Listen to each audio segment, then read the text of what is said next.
আজি বিশ্বকবি ৰবীন্দ্ৰনাথ ঠাকুৰৰ ১৬৩ সংখ্যক জন্ম জয়ন্তী। সমগ্ৰ দেশৰ লগতে আজি দুধনৈত দুদিনীয়া বৰ্ণাঢ্য কাৰ্যসূচীৰে ৰবীন্দ্ৰ জন্ম জয়ন্তী উদযাপন কৰা হয়। ৰবীন্দ্ৰ জন্ম জয়ন্তীৰ লগত সংগতি ৰাখি পুৱা পতাকা উত্তোলন, বিশ্বকবি ৰবীন্দ্ৰনাথ ঠাকুৰৰ প্ৰতিচ্ছবিত মাল্যাৰ্পণ আৰু বন্তি প্ৰজ্বলন কৰা হয়। ইয়াৰে পাছতেই চিত্ৰাংকন আৰু কুইজ প্ৰতিযোগিতা অনুষ্ঠিত হয়। এই চিত্ৰাংকন আৰু কুইজ প্ৰতিযোগিতাত দুধনৈ অঞ্চলৰ বিভিন্ন শিক্ষানুষ্ঠানৰ শতাধিক ছাত্ৰ ছাত্ৰীয়ে অংশগ্ৰহণ কৰে।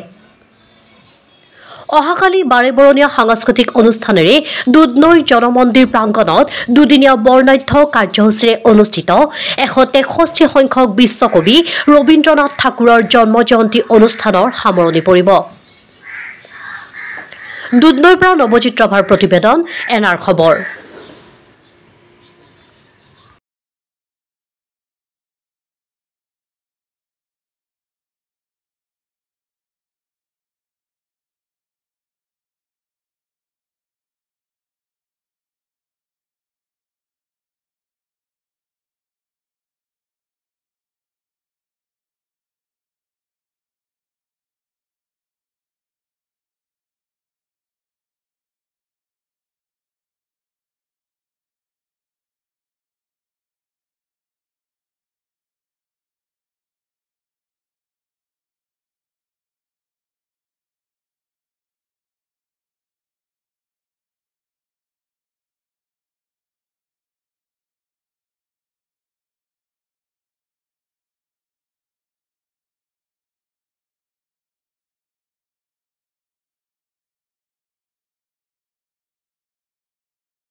সম্মানীয় জ্যেষ্ঠ গুৰুজনসকল, ইতিমধ্যে এই ধৰণৰ বা এই বিশ্বকবি ৰবীন্দ্ৰ ভ্ৰমণ আপোনালোকে প্ৰত্যক্ষভাৱে উপস্থিত।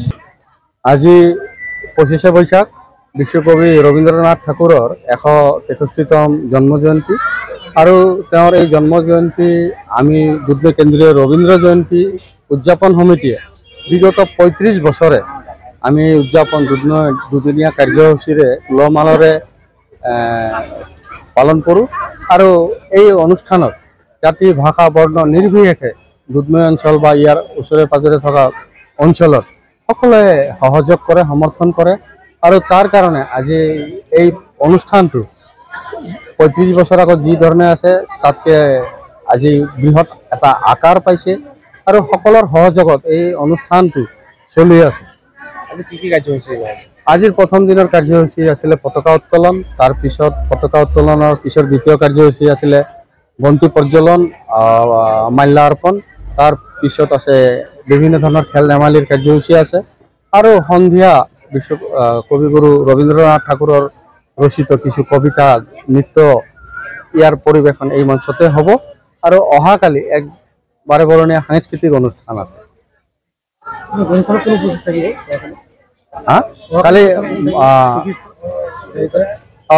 বিশিষ্ট কালি এই দ্বিতীয় দিনৰ কাৰ্যক্ৰমত আমাৰ বিশিষ্ট অতিথি হিচাপে ৰাভা আসাম অট'নমাছ কাউন্সিলৰ মুখ্য কাৰ্যবাহী সদস্য টংকেশ্বৰ ৰাভাদেৱে মঞ্চ উদ্বোধন কৰিব আৰু সেই সাংস্কৃতিক সন্ধিয়াত অসমৰ বাহিৰৰ শিল্পীসকলে গীত পৰিৱেশন কৰিব।